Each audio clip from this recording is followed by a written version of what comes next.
Okay, I've been working as an interpreter for about 25 years, going to many different types of appointments, GPs, hospitals, all of them, with deaf people. One thing that hit me very early on was that not all deaf people are the same. They're very different. Their communication styles are and their communication needs are very different, which means that sometimes I have to take the GP's professional language and adapt my language to meet the language needs of the client. So it's easy for any GP or anyone to say that all deaf people are the same, but actually you have to think of the person first.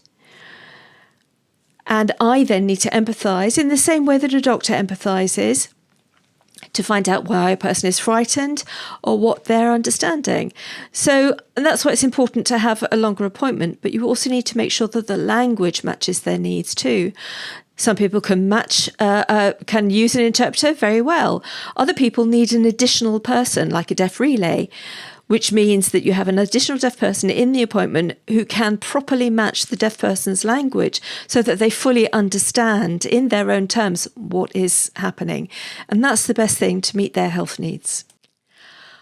I have an experience of working in Croydon. I'm retired now. I used to work in Croydon, but I noticed a lot of deaf and deafblind people get very frustrated with trying to contact the GP's receptionist to say, I want to book a doctor's appointment this date and this time, but don't forget to provide a BSL interpreter, please. And there's always confusion and there's always a communication breakdown. Now, I've tried using SignVideo, and they had it in the Croydon area for all of the GP surgeries. It was easy to access the service through the SignVideo app. For example, I have a deafblind client who went to see a GP. She asked me to help her to phone to get a GP. We used SignVideo. It was great. We arranged the date and time, and they provided that service, and that was it. Really simple, no communication, no communication problems, no stress. So why not use that? What's wrong with that? Now, that's the Croydon area. In the southwest ICB, we think that everything should be linked. Kingston, Sutton, Richmond, Merton, all of these areas, they're all the same area. This should be in the whole of the area, not just in one place in Croydon. So leaving that aside, I talked to my doctor in my area and we talked to the practice managers in Sutton. So I talked to them. And I said, it's really difficult to book interpreters, but Croydon has this wonderful service. Let me show you. She said it was fantastic. She said it'd be really useful for deaf people to access that service. And she asked me if I wanted her to contact them. And I said, yes. So I put her in contact with SignVideo. There was conversation and emails back and forth for a while. Eventually, I actually received a letter from the practice manager again. I really hoped it was good news, but I was so disappointed because they said they didn't have any funding. And that was it. That is so sad. I was so disappointed, not only for myself, but for everybody. My parents went to St George's Hospital for a kidney. My mum was receiving a kidney transplant and my father was donating. And they were both elderly at the time. The nurse was treating them, well, it was awful. She was treating them like children. It was awful. There was also a lot of communication breakdown with one nurse. She asked my husband to interpret. Now, my husband's deaf. He refused. So my father was very confused about discharge.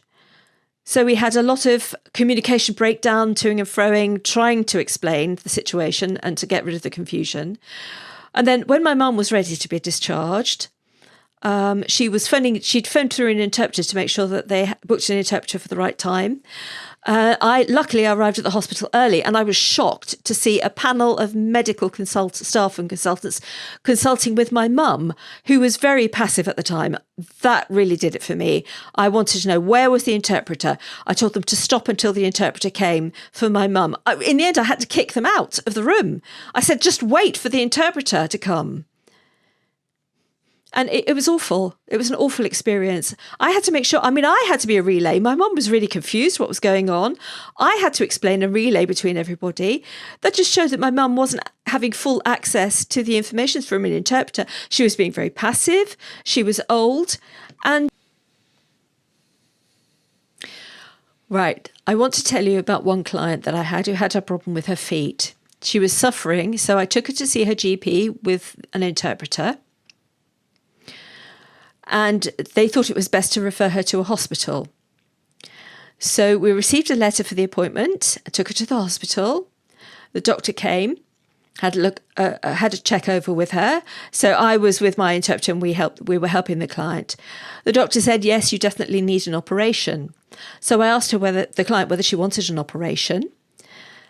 So the client, I said, do you want an operation? And she said, well, what do you think? And I said, no, this is your decision to make.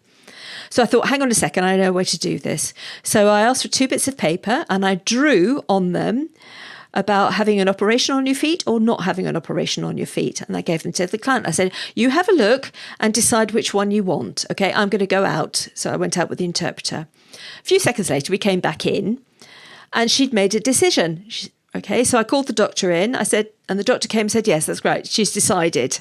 So I thought, oh, well, that was great. She's made the decision she wants the operation. I gave it to the doctor. The doctor just threw the pieces of paper on the table. The interpreter and I looked at each other and I shouted and said, why have you done that? I said, this is evidence. Put it in your file because this is evidence of her consent. Obviously, if it's a legal case. Recently, I had a heart attack. I was obviously panicked. And in the front and the back of my mind, I was thinking, I need help, but what about communication? How are people going to see me? You know, they won't know that I'm deaf because deafness is a hidden disability. So I was going through the panic and the worry. When I arrived at hospital, it was really poor because I couldn't understand what they were telling me. There was a communication breakdown. There was no interpreter there. I was upset. I was suffering.